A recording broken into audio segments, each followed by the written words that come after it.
Good morning all of you. बैठ जाइए।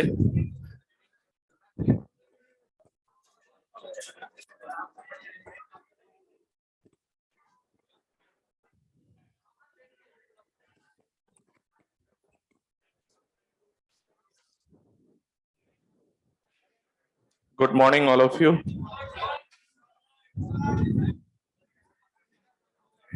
And happy new year to all of you.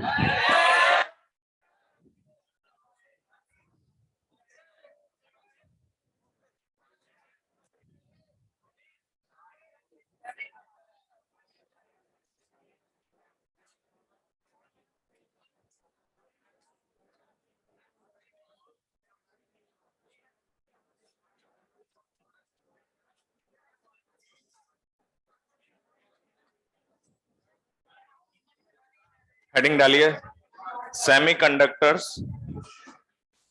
We are going to discuss electronics over here. बात मत करना अब, है ना। देखिए चैप्टर वैसे तो बहुत इंपॉर्टेंट है एग्जाम पॉइंट ऑफ व्यू से, है ना। लगभग हर पेपर में सेमीकंडक्टर का क्वेश्चन आता है, आपने देखा होगा। और उसमें सबसे अच्छी बात है कि क्वेश्चन बहुत इजी होते हैं, बहुत आराम से कर सकते हैं। और सेमीकंडक्टर्स में जो क्वेश्चंस होते हैं ना, उसमें क्या थ्योरी बहुत सारी होती है। तो इसमें क्या होता है, अगर आपको पता है तब तो आप कर पाओगे, अगर आप नहीं जानते हो तो वहां पर डायरेक्ट कुछ भी सोच पाना मुश्किल काम है। ठीक है, अपने आप में ब्रांच चाहिए पूरी। आप लोग जाते हो बाद में क्या कहते हैं, इलेक्ट्रॉनिक्स एंड कम्युनिकेशन, है ना, पूरी ब्रांच है। तो आप समझ सकते हो बहुत बड़ा फील्ड है ये। हमारे सिलेबस में बहुत कम पार्ट है, ठीक है क्या, लेकिन जितना पार्ट है बहुत इंटरेस्ट, जितना भी पार्ट है वो इंटरेस्टिंग भी है, कंसेप्चुअल भी है। और आप ध्यान से सुनेंगे तो आपको सारी बात समझ में आएगी। ठीक है, तो सबसे पहले आप देख रहे हो इस दुनिया में अभी जो रिवॉल्यूशन है वो सब किसकी वजह से है? सेमीकंडक्टर्स की वजह से। तो इसमें क्या क्या चीजें हैं सेमीकंडक्टर में, सेमीकंडक्टर मटेरियल किस तरह से बिहेव करता है, और इसके आगे क्या क्या हमारे सिलेबस के अंदर क्या क्या इनपुट्स हैं, उन सब के बारे में बात करेंगे। ठीक है, तो जनरली अगर हम सेमीकंडक्टर्स की बात करें तो आपके दिमाग में कौन कौन आते हैं? Silicon and germanium. सिलिकॉन का 14 होता है और जर्मेनियम का 32। ये क्या है इनका एटॉमिक नंबर। वैसे और भी होते हैं, tellurium, gallium arsenide, CDS, CDSE, ऐसे बहुत सारे सेमीकंडक्टर्स होते हैं। तो हम लोग सेमीकंडक्टर्स की बात कर रहे हैं। तो सबसे पहले सेमीकंडक्टर की डेफिनेशन क्या होती है? ये सेमीकंडक्टर ऐसे मतलब मटेरियल्स को हम कहेंगे। पहली बात तो जो हम बात कर रहे हैं वो क्लासिफिकेशन कंडक्टिविटी के हिसाब से है। किसके हिसाब से? कि किसी मटेरियल से करंट पास करेगा या नहीं करेगा, उसके हिसाब से हम बात कर रहे हैं। तो सबसे पहला जो पॉइंट आता है कि सेमीकंडक्टर्स लो टेम्परेचर पे इंसुलेटर्स की तरह बिहेव करते हैं। किसकी तरह? तो आप लोग जानते हो इंसुलेटर्स क्या होते हैं? डाइलेक्ट्रिक्स, है ना। कैपेसिटर में हम लोग सुनते हैं कुछ डाइलेक्ट्रिक के बारे में। तो इंसुलेटर्स क्या होते हैं? डाइलेक्ट्रिक्स होते हैं। और इंसुलेटर्स में क्या होता है, एक नॉर्मल कंडीशन में अगर हम बात करें तो उसमें से इलेक्ट्रिसिटी पास नहीं कर सकते हम लोग। समझ में आई बात? किसी पर्टिकुलर कंडीशन पे हम कर भी सकते हैं, बहुत हाई कंडीशन पे, बट जनरल लैंग्वेज में हमारे लिए जो इंसुलेटर्स होते हैं उनमें क्या होता है, करंट पास नहीं करता है। उसमें से करंट पास करने के लिए आपको उसका ब्रेक डाउन कराना पड़ता है। कभी आपने पढ़ा हो डाइलेक्ट्रिक ब्रेक डाउन? कभी पढ़ा है? तो इंसुलेटर्स में भी किसी बहुत हाई कंडीशन पे, हाई कंडीशन कहने का पर्पज है मेरा very high magnitude of electric field पे, हो सकता है उसमें से भी हम करंट पास कर पाए। लेकिन जनरल सिचुएशन में जो हमारे इंसुलेटर्स होते हैं उसमें से करंट पास नहीं होता। तो जो हमारे सेमीकंडक्टर्स हैं वो लो टेम्परेचर पर किसकी तरह बिहेव करते हैं?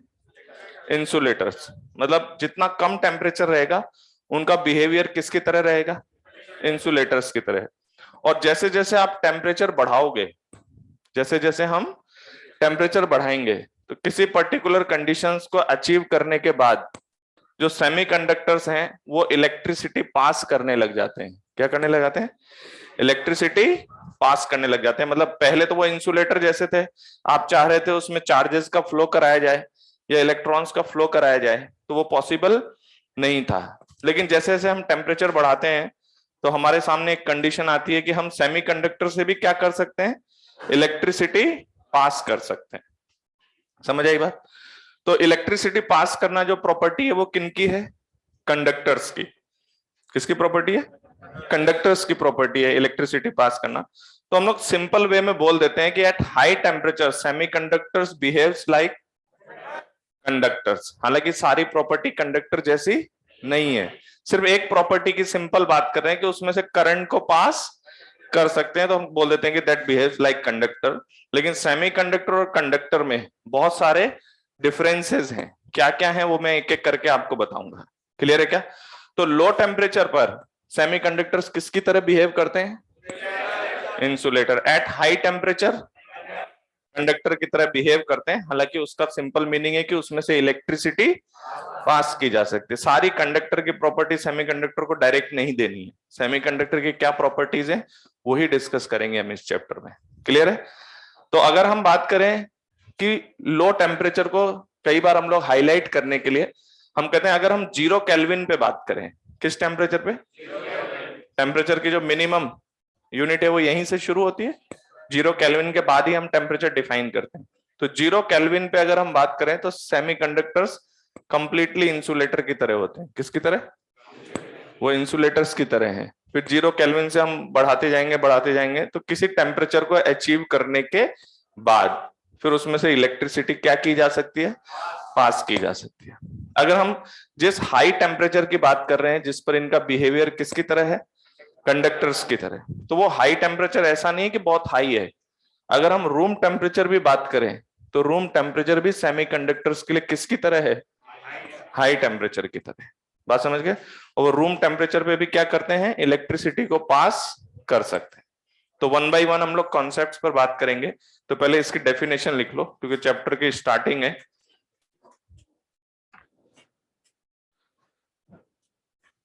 देखो, at low temperature, at low temperature semiconductors at low temperature, semiconductors behaves like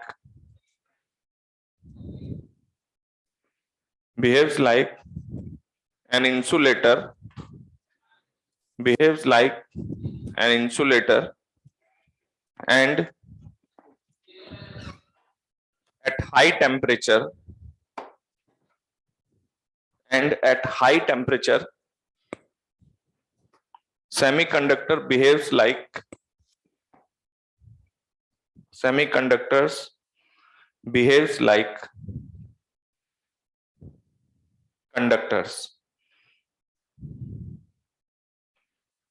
like conductors। Bracket में लिख लीजिए, conduct electricity,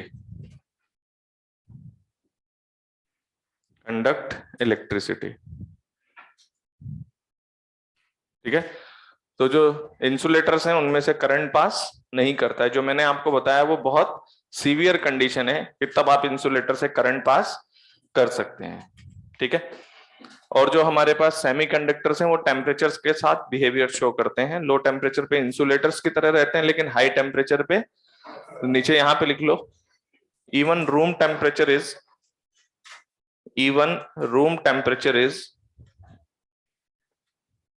also high temperature for semiconductors। मतलब रूम टेम्परेचर पे भी अगर हम बात करें तो सेमीकंडक्टर्स इलेक्ट्रिसिटी पास करते हैं। ठीक है?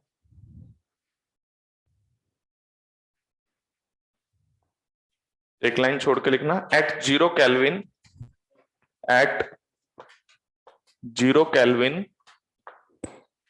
semiconductors are like insulators, like insulators। ठीक है? अब देखिए, जब हम इलेक्ट्रिसिटी को एक्सप्लेन करते हैं तो किसी मटेरियल से इलेक्ट्रिसिटी कैसे पास करेगी उसको समझाने के लिए हमें एक नई थ्योरी पे जाना है। याद रखना, वो थ्योरी मैं आपको नहीं बता रहा हूं, किसी साइंटिस्ट ने उस थ्योरी को बताया है कि वो थ्योरी क्या होती है। पाउली ने बताया था कि ये थ्योरी कैसी है। बात समझ गए? तो इस थ्योरी के करस्पॉन्डिंग हम किसी मटेरियल से करंट पास होने की सिचुएशन को एक्सप्लेन करते हैं। ठीक है, तो हेडिंग डालिए energy band in solids. Energy band in solids क्या होता है अभी समझाता हूं, है ना। एनर्जी बैंड इन सॉलिड्स, ठीक है। एनर्जी बैंड क्या होता है, ये तो एक सिंपल वर्ड है कि एनर्जी बैंड, लेकिन इसका पूरा डिस्क्रिप्शन क्या है वो मैं आपको बताता हूं। तो ये जो मैं बता रहा हूं वो सब किसने बताया? पॉलिन ने, ठीक है। तो अब हम एनर्जी बैंड की बात करें तो सबसे पहली बात आपको ये बात समझनी होगी कि जैसे आप लोग सिंपली कभी बोल देते हो कि ये इलेक्ट्रॉन यहां से ऐसे जा रहा है, तो वो तो एक अलग बात होती है कि भाई एक इलेक्ट्रॉन मूव कर रहा है। लेकिन अगर आप किसी मटेरियल के अंदर बात करें कि इलेक्ट्रॉन मूव कर रहा है, तो आप लोगों ने एटॉमिक स्ट्रक्चर में पढ़ा है कि इलेक्ट्रॉन पर्टिकुलर एनर्जी स्टेट्स में ही रहता है। आप डायरेक्ट उसको कहीं भी मूव नहीं करा सकते। आप उसको एक एनर्जी स्टेट से दूसरे एनर्जी स्टेट के बारे में बात करते हो, आप कहते हो कि इलेक्ट्रॉन को एक एनर्जी स्टेट से दूसरे एनर्जी स्टेट में ही जाना होता है डायरेक्ट, ऐसे वो हवा में नहीं उड़ सकता। तो जब किसी एटम के चारों तरफ इलेक्ट्रॉन के एग्जिस्टेंस की बात की जाती है तो आप उसको पर्टिकुलर एनर्जी स्टेट में ही रखते हैं। पूरी केमिस्ट्री इसी पर चलती है। तो एक स्टेट से दूसरे स्टेट, जैसे आप लोग कहते हो 1s2 होता है, फिर 2s2 2p6 3s2p6 d10 4s2, ऐसे करके इलेक्ट्रॉनिक कॉन्फ़िगरेशन बनाते हो आप। तो इलेक्ट्रॉन किसी पर्टिकुलर एनर्जी स्टेट पे रहता है और वो किसी एक एनर्जी स्टेट से सीधा, तो जैसे जब आप इलेक्ट्रॉन की किसी सॉलिड में मूवमेंट की बात करें, जैसे आपके माइंड में ऐसे चलना चाहिए कि सपोज ये कोई सॉलिड है और आपने ना इसके चारों तरफ कोई पोटेंशियल डिफरेंस अप्लाई किया, तो आपको पता है इसमें से करंट क्या होगा, पास करेगा। तो करंट पास करने के लिए आप लोग मेटल्स में क्या शो करते हो कि इलेक्ट्रॉन्स हैं और उनको कहते हो they are free electrons, they are free electrons. और वो जो फ्री इलेक्ट्रॉन्स हैं फिर उन पे क्या करते हो आप, इलेक्ट्रो जो उसके अंदर इलेक्ट्रिक फील्ड आप डेवलप करते हैं उसकी वजह से फोर्स लगता है, फिर इलेक्ट्रॉन ड्रिफ्ट करता हुआ जाता है।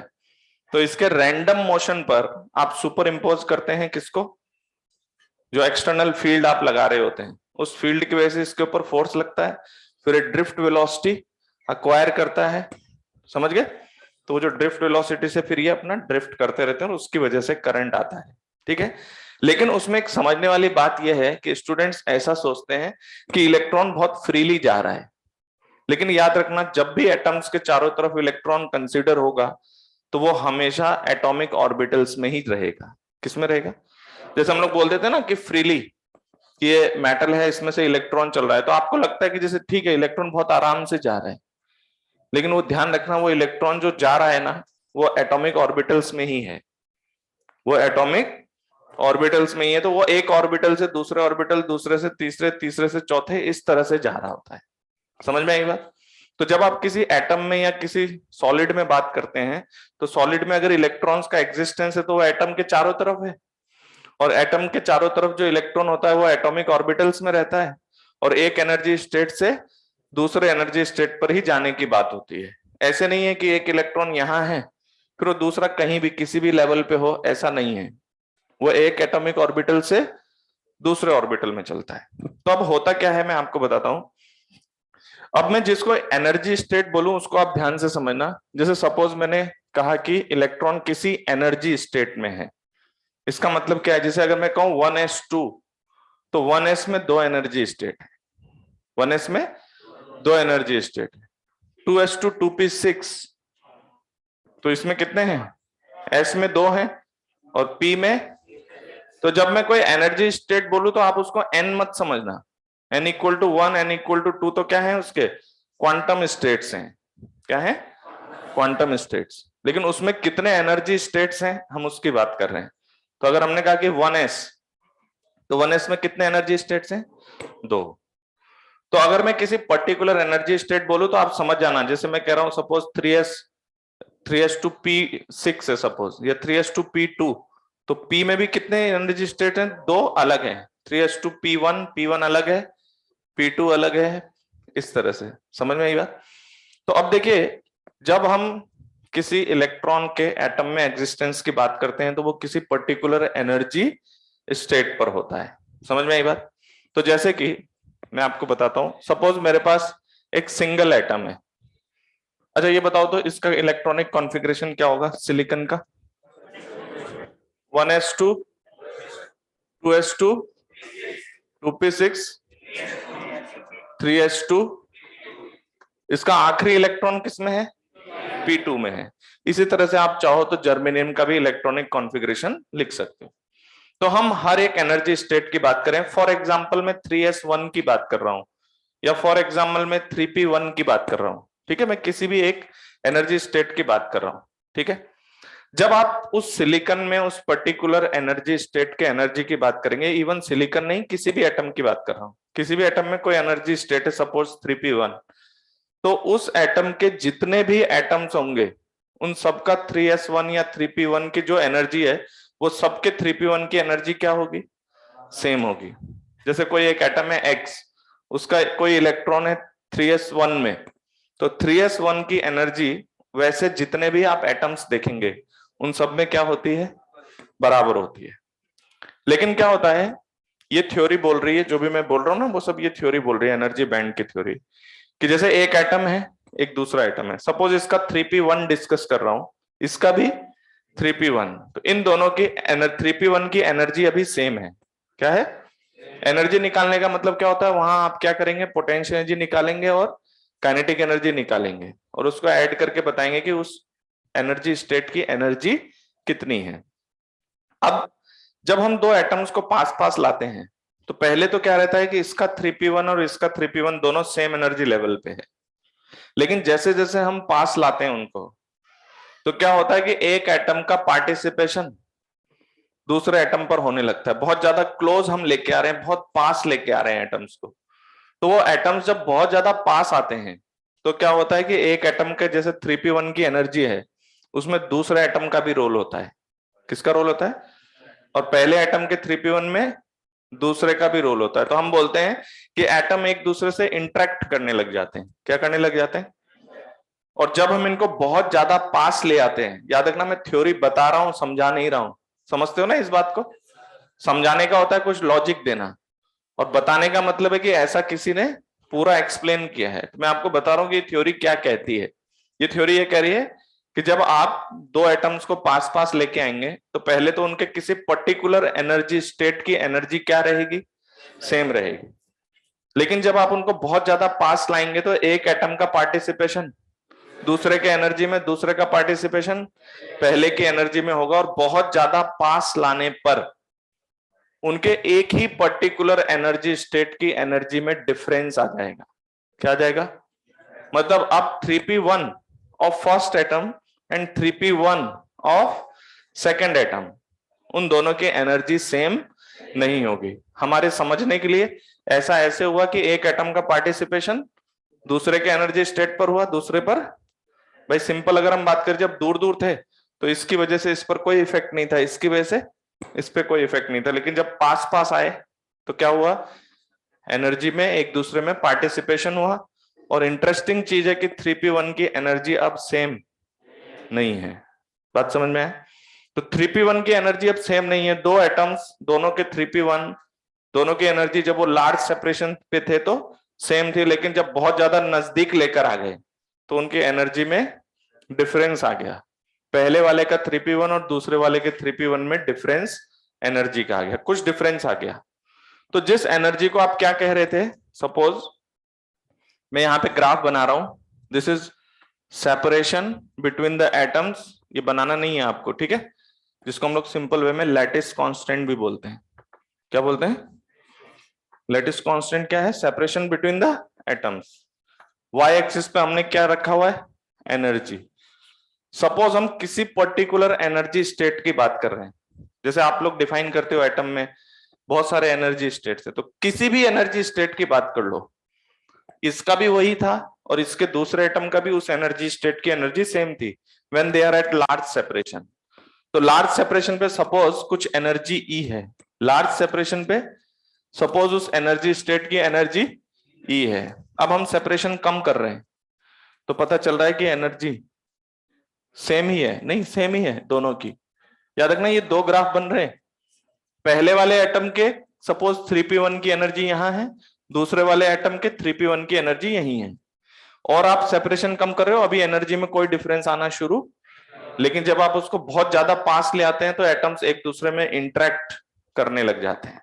और इंटरेक्ट करने का मतलब ये हुआ कि हमें बताया जा रहा है कि भाई एनर्जी में डिफरेंस शुरू हो गया। ये एक एटम का 3p1, ये दूसरे एटम का 3p1। क्या दिख रहा है आपको? दोनों को अलग कर दिया मैंने। मतलब मेरा कहना यह है, इस डायग्राम को देख के आप समझेंगे कि इस सेपरेशन पे पहले वाले का 3p1 इस एनर्जी पे है और दूसरे वाले का 3p1 इस एनर्जी पे है। मतलब क्या हुआ कि when two atoms comes closure then energy state of particular energy, है ना, that is splits into two different energy states. मतलब 3p1 में अब एक एनर्जी नहीं है, कितनी है? मतलब आपको उस सिस्टम में क्या दिखाई देगा कि 3p1 की दो अलग एनर्जी है। बात समझ में आए? तो दो एटम्स को जब आप पास ला रहे हैं तो आप देखिए आपको क्या क्या दिखाई दे रहा है। पहले तो एनर्जी सेम थी, लेकिन बाद में इनमें क्या आ रहा है, और कम किया, तो ये और ये दो स्टेट में दिखाई दे रहे हैं एनर्जी, और पास किया तो ये और ये एनर्जी दिखाई दे रही है। मतलब 3p1 की एनर्जी चेंज हो गई, पहले वाले की अलग और दूसरे वाले की अलग। तो अगर दो एटम पास लेके आ रहे हो तो अब आपका 3p1 में कितनी एनर्जी स्टेट है? दो एनर्जी। पहले 3p1 एक सिंगल एनर्जी का स्टेट हुआ करता था, लेकिन अब 3p1 की दो डिफरेंट एनर्जी हो गई। बात समझ में आया? तो हम इनको पास क्यों ला रहे हैं, पहले मैं आपको समझा देता हूं कि जिन भी हम सॉलिड्स में से करंट पास करने की बात कर रहे हैं तो उनमें क्या है कि जो हम एनर्जी स्टेट्स के बारे में बात कर रहे हैं ना, तो जब किसी सॉलिड का स्ट्रक्चर तैयार होता है तो वहां पर लगभग 10⁻23 एटम्स पर सेंटीमीटर क्यूब में होते हैं। कितने एटम्स? किसी सॉलिड की आप बात करिए, उसके 1 सेंटीमीटर क्यूब को लो आप, 1 सेंटीमीटर क्यूब इतना होगा, उसमें कितने एटम्स दिख रहे हैं आपको? 10⁻20 एटम्स पर 23 एटम्स पर सेंटीमीटर क्यूब। एक अप्रोक्सीमेट बात बता रहे हैं ताकि आपको पता होना चाहिए कि जब सॉलिड्स क्रिएट हो रहे हैं तो कितने एटम्स एक दूसरे के पास पास हैं? 10⁻23। अभी तो मैं दो एटम को ही पास लाया हूं। दो एटम को पास लाने से क्या हुआ कि वो दो एनर्जी स्टेट में टूट गया, एक पर्टिकुलर एनर्जी स्टेट। तो आप बताइए किसी सॉलिड में 10⁻23 एटम्स पर सेंटीमीटर क्यूब में है तो कितने एटम्स एक दूसरे के पास पास हैं? 1 सेंटीमीटर क्यूब में बात करें तो लगभग 10⁻23 एटम्स, बहुत लार्ज नंबर है। तो ये थ्योरी क्या कहती है कि अगर आप दो एटम्स को पास पास लाए थे तो उनके पर्टिकुलर एनर्जी स्टेट की एनर्जी क्या हो गई? पर्टिकुलर एनर्जी स्टेट की एनर्जी में ही डिफरेंस आ गया। समझ में आई बात? और एक एनर्जी स्टेट किसमें स्प्लिट कर गया? दो एनर्जी स्टेट में। अब 3p1 की एनर्जी ये भी है और ये भी है। फिर ये थ्योरी कह रही है कि अगर आप 4 एटम को लाओगे पास पास, कितने? तो जैसे ही पहले तो उनकी एनर्जी सेम रहेगी, लेकिन बाद में क्या होगा, जब उनका सेपरेशन बहुत ज्यादा आप लिमिट से कम करने लग जाओगे तो अगर 4 एटम लाए तो कितनी एनर्जी में टूटा? 4 एनर्जी स्टेट में। कितनी एनर्जी स्टेट में? मतलब 3p1 की अगर मैं बात करूं, ये सभी के लिए ऐसा हो रहा है, चाहे वो 3s1 हो, चाहे 3p1 हो, चाहे कोई भी हो, उन सबकी एक पर्टिकुलर एनर्जी स्टेट अब एक पर्टिकुलर एनर्जी पे ना होकर डिफरेंट डिफरेंट एनर्जी पे। मतलब मैं ये कहना चाह रहा हूं अब कि 3p1 में 4 डिफरेंट एनर्जी दिख रही है मुझे, 1 2 3 और 4। पहले 3p1 की एनर्जी एक पर्टिकुलर एनर्जी थी, लेकिन अब 3p1 की एनर्जी 4 हो गई है। वो कह रहा है अगर आप 10 एटम को पास पास लाओगे तो एक ही एनर्जी स्टेट कितने एनर्जी स्टेट को रिप्रेजेंट करने लग जाएगा, और वहां 10 डिफरेंट एनर्जी आपको दिखाई देगी। अब वो ये कह रहा है कि you have in 1 centimetre cube कितने एटम्स? तो सपोज सबके 3s1 की बात कर रहे हैं, सबके 3s1, तो जब आप पास पास लेके आ रहे हैं तो कितने एटम्स 1 सेंटीमीटर क्यूब में आसपास है? तो अगर हम 3p1 एनर्जी की बात करें तो 3p1 1 सेंटीमीटर क्यूब में कितने अलग अलग एनर्जी स्टेट रखेगा? 10 पावर 23 एनर्जी स्टेट्स रखेगा। अब देखना इससे क्या फर्क पड़ेगा। जैसे कि मेरे पास ये 3p1 है, ठीक है, पहले इन सब की एनर्जी क्या थी, लेकिन अब 10 पावर 23 एटम्स 1 सेंटीमीटर क्यूब में एग्जिस्ट करते हैं। तो क्या होगा कि जब ये एनर्जी स्टेट ऐसे स्प्लिट करेगा, तो जैसे सपोज हम किसी पर्टिकुलर सेपरेशन पे डिस्कशन करें, मान लीजिए हम यहां पर खड़े हैं, तो यहां खड़े हैं तो आपको क्या दिख रहा है, एक ये और एक ये, और इसके बीच में मुझे कितने बनाने हैं, कितने बनाने हैं? 10 पावर 23 1 सेंटीमीटर क्यूब में। तो हम 1 सेंटीमीटर क्यूब में जाके देख रहे हैं कि उसी 3p1 में कितनी एनर्जी स्टेट बनानी है, 10 पावर 23। समझ में आई बात? तो क्या हो रहा है, या सपोज मैं इस सेपरेशन पे बात करूं तो यहां से यहां के बीच में मुझे कितने एनर्जी स्टेट बनाने हैं?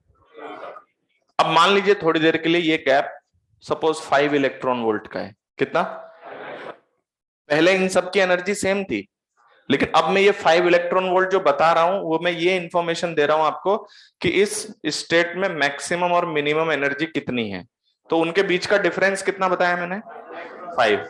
तो जो आपने देखा ना कि 10 पावर 23 एनर्जी स्टेट्स बन गए यहां पे, तो सबसे मिनिमम इसको बोल रहा हूं और सबसे हाईएस्ट इसको बोल रहा हूं, और इनमें जो गैप आया है फॉर एग्जांपल ये 5 इलेक्ट्रॉन वोल्ट का है, क्योंकि बहुत ज्यादा नहीं होता है प्रैक्टिकल बेस्ड चीजें, तो ये एनर्जी गैप बहुत ज्यादा नहीं होता है। तो जैसे सपोज 5 इलेक्ट्रॉन वोल्ट का गैप आया, तो मुझे बताइए यहां से वहां तक मुझे कितने एनर्जी स्टेट बनाने हैं?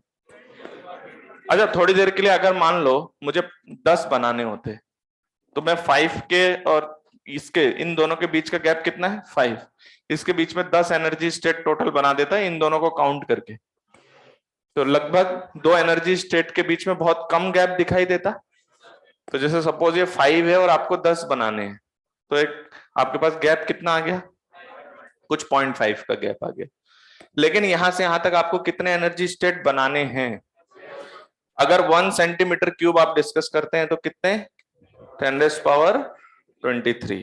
तो क्या आपको समझ में आता है कि यहां से यहां तक मैं जितने एनर्जी स्टेट्स बनाऊंगा, उन एनर्जी स्टेट्स में जो एनर्जी का गैप है वो ऑलमोस्ट नेग्लिजिबल होगा। हालांकि एनर्जी गैप है, आप ये बोल नहीं सकते कि एनर्जी गैप नहीं है, एक से दूसरे में गैप है, लेकिन अगर मैं यहां से यहां तक कितने बनाऊं, चलो 1 2 3, नहीं तुम लोग गिनते रहना, ये 10 पावर 23 का हाफ हो गया, फिर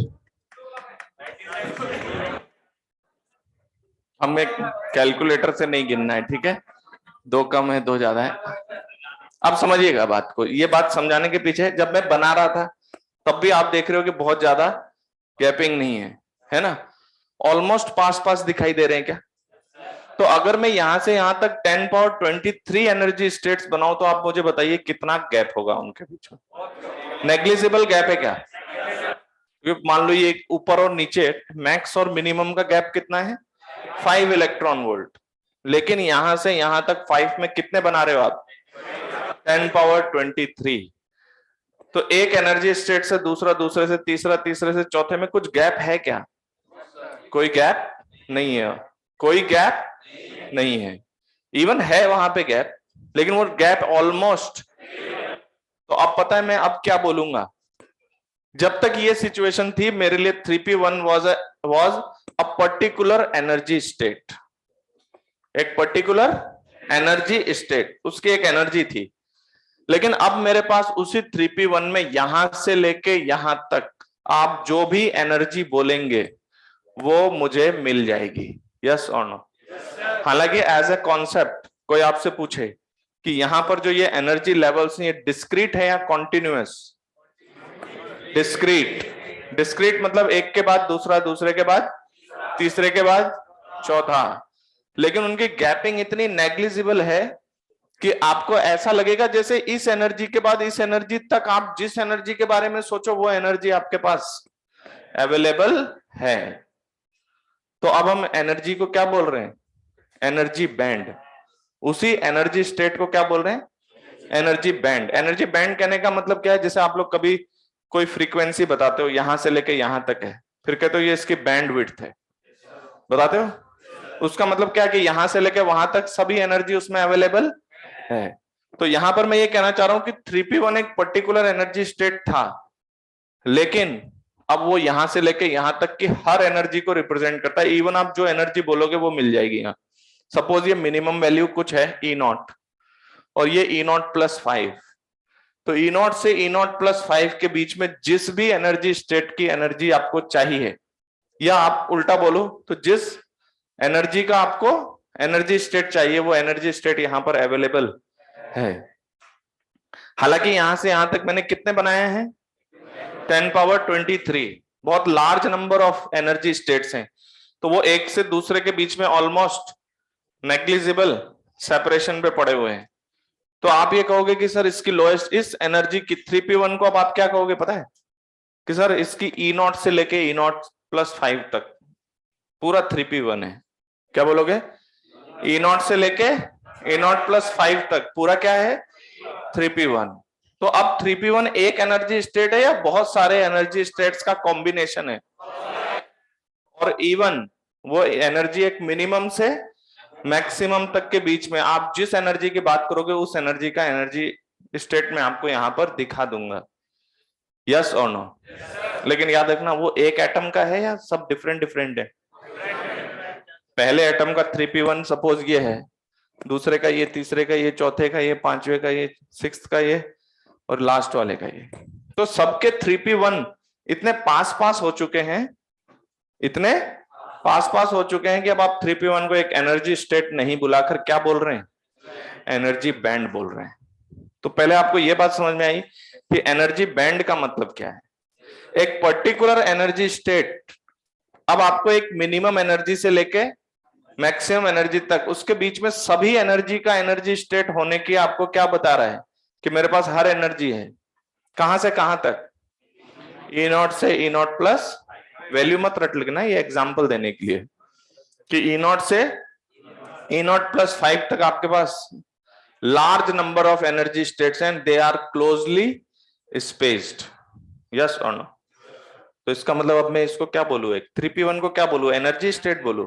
नहीं, 3p1 को अब मैं बोलूंगा एनर्जी बैंड। समझ में आई बात?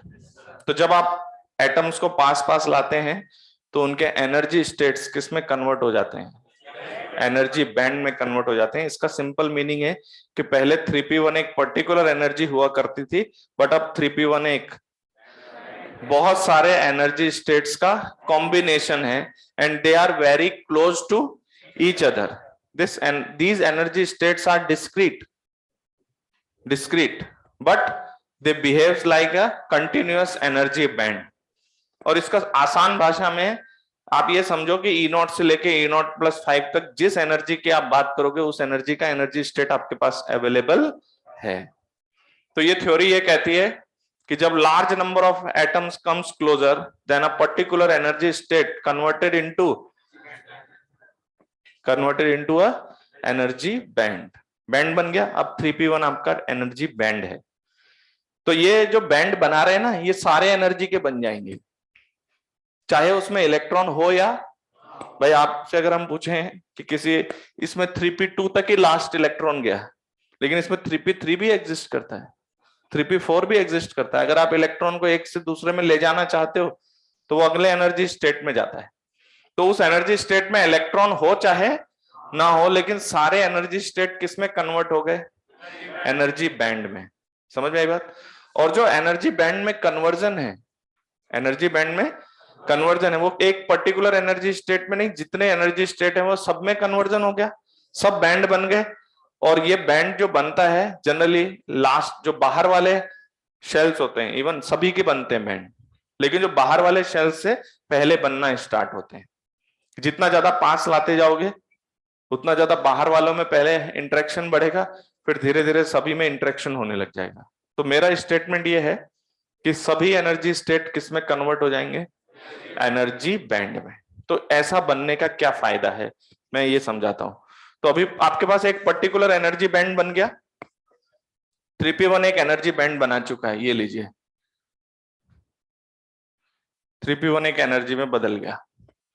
अब इधर आपका इसके ऊपर वाला भी एक एनर्जी स्टेट है जिसकी पर्टिकुलर एनर्जी थी। जैसे अगर 3p1 है तो 3p1 के बाद किसको बोलते हो आप लोग? 3p2। 3p2 है अगली एनर्जी, फिर 3p3, फिर 3p4, 3p5, 3p6, इस तरह से जाता है। तो जब आप एनर्जी बैंड बना रहे हैं तो ये 3p1 और ये उसके वाला, उसके ऊपर वाला, ये भी एनर्जी बैंड बन गया। यहां से यहां तक जो एनर्जी आप सोचेंगे वो अवेलेबल है, यहां से यहां तक जो एनर्जी सोचेंगे वो आपके पास अवेलेबल। इतने पास पास बना रहा हूं, अभी बनाना मत आप लोग, लिखना तो इसमें सब समझने वाली बातें हैं। और याद रखना जो मैं समझा रहा हूं ये इंजीनियरिंग में जाके कोई नहीं बताएगा फिर, क्योंकि वो मानेंगे कि आपको ये सब आना है, वो आगे आगे की चीज बताएंगे, इसलिए बहुत ध्यान से समझ लेना, ठीक है। देखिए, हालांकि मैं मैकेनिकल ब्रांच से हूं, लेकिन मुझे आता है जितना अपने सिलेबस में है। तो देखो, अभी फालतू बात नहीं, पहले इधर जो बात समझा रहा हूं उसको समझ गए आप तो आपको पता चल जाएगा कि किसी सब्सटेंस से करंट कैसे पास होता है। तो एक बात बताइए, 3p1 एनर्जी बैंड बन गया, 3p2 एनर्जी बैंड बन गया। अच्छा, मैं लास्ट क्यों खड़ा हूं मैं आपको बता देता हूं पहले, कि जैसे मान लीजिए मैंने तो कह दिया कि भाई 1s1 का भी बैंड बन गया, 1s2 भी बन गया, 1s3 भी। तो जब आप इलेक्ट्रॉन फिलिंग करते हो तो n+l की प्रॉपर्टी से फिल करते हो, तो पहला, दूसरा, तीसरा, चौथा ऐसे फिल करते करते चले जाते हो। तो मान लीजिए आपका थोड़ी देर के लिए सिलिकॉन की बात करें तो इसका आखिरी इलेक्ट्रॉन किस में जाएगा? 3p2 में। तो क्या आपको लगता है कि जितने एटम्स उतने ही लास्ट इलेक्ट्रॉन भी सब में? तो जो आखिरी जिसमें इलेक्ट्रॉन गया था उसके उस बैंड को पूरी तरह से हम भरा हुआ मान रहे हैं, यस और नो? मान क्या रहे हैं? भरा हुआ होगा। जैसे मान लीजिए आखिरी इलेक्ट्रॉन आपका इसका 3p2 में जाता है, तो क्या आपको लगता है 3p2 का बैंड पूरी तरह से भरा हुआ है? क्योंकि जितने एटम्स हैं उतने ही 3p2 के इलेक्ट्रॉन्स भी हैं, तो सारा 3p2 भरा हुआ है। तो याद रखना, आखिरी इलेक्ट्रॉन जिस ऑर्बिटल में, मतलब जिस एनर्जी स्टेट में जाएगा, उसका बैंड पूरी तरह से भरा हुआ रहेगा। तो मैं किसी के बारे में बात कर रहा हूं, आप अभी सिलिकॉन को मत लेना, कोई भी एटम है उसका आपने सॉलिड बना दिया उस सिस्टम का, तो उनके जो लास्ट इलेक्ट्रॉन जिसमें भरे होंगे वो बैंड पूरी तरह से भरा हुआ होगा, यस और नो? ठीक है। तो मान लीजिए वो कोई 3p1 है, 3p1 पूरी तरह से भर दिया आपने, तो 3p1 पूरी तरह से भर दिया, सारे एनर्जी स्टेट्स में एक एक इलेक्ट्रॉन भरे हुए हैं, और नीचे अगर हम आते हैं तो और बैंड्स हैं वो सब भरे हुए हैं। तो ये लास्ट वो है आखिरी बैंड जो पूरी तरह से भरा हुआ है, और इस आखिरी बैंड को हम कहते हैं वैलेंस बैंड। जो आखिरी इलेक्ट्रॉन जिस बैंड में जा रहा है उसका नाम क्या है? और यहाँ के इलेक्ट्रॉन्स पार्टिसिपेट करते हैं किसमें? बॉन्डिंग में, बॉन्ड बनाने में पार्टिसिपेट करते हैं, ठीक है क्या? तो ये जो है आखिरी स्टेट, क्योंकि इसके नीचे और भी एनर्जी बैंड है जो पूरी तरह से भरे हुए हैं, आप इलेक्ट्रॉन भरते हुए आ रहे हो, तो 1s2, 2s2, 2p ऐसे करते करते लास्ट आपने लास्ट वाला जो सपोज 3p2 था या 3p1 था, जो भी था, उसको आपने पूरा भर दिया। उसके ऊपर के सारे बैंड्स खाली हैं, लेकिन वहां बैंड थ्योरी बन चुकी है। अब आपका 3p2, 3p3 या जो भी इसके ऊपर वाला अगला जो एनर्जी स्टेट है, वो एक पर्टिकुलर एनर्जी स्टेट अब नहीं है, वो क्या है? एनर्जी बैंड है। समझ गए?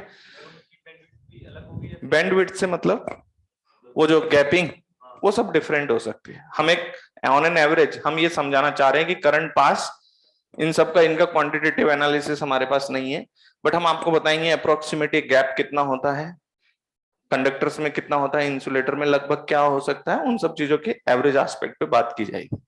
तो अभी आपने क्या देखा कि एक लास्ट बैंड है जो कंप्लीटली फिल्ड है, समझ में आई बात? इसके ऊपर वाला बैंड खाली है, तो इसमें जो इलेक्ट्रॉन्स हैं दे आर बॉन्डिंग इलेक्ट्रॉन्स, ये बॉन्डिंग में पार्टिसिपेट कर रहे हैं। किसमें? बॉन्डिंग में पार्टिसिपेट कर रहे हैं, ठीक है। चलिए अब ऐसा करते हैं, अब हम लोग आ जाते हैं 0 केल्विन पे। 0 केल्विन का मतलब क्या होता है? कि कोई थर्मल एजिटेशन नहीं है सिस्टम में, कोई एनर्जी नहीं है। मान लीजिए ये आखिरी इलेक्ट्रॉन वैलेंस बैंड में पूरी तरह से भरा हुआ है, इनके पास कोई एनर्जी नहीं है। एक बात बताइए, अगर मैं इस मटेरियल में एक इलेक्ट्रिक फील्ड अप्लाई करता हूं, तो उस इलेक्ट्रिक फील्ड का मतलब क्या कि इलेक्ट्रॉन पे फोर्स लगेगा माइनस ई। कितना फोर्स लगेगा? माइनस ई। इलेक्ट्रॉन पे फोर्स लगेगा और उस फोर्स की वजह से इलेक्ट्रॉन चलेगा।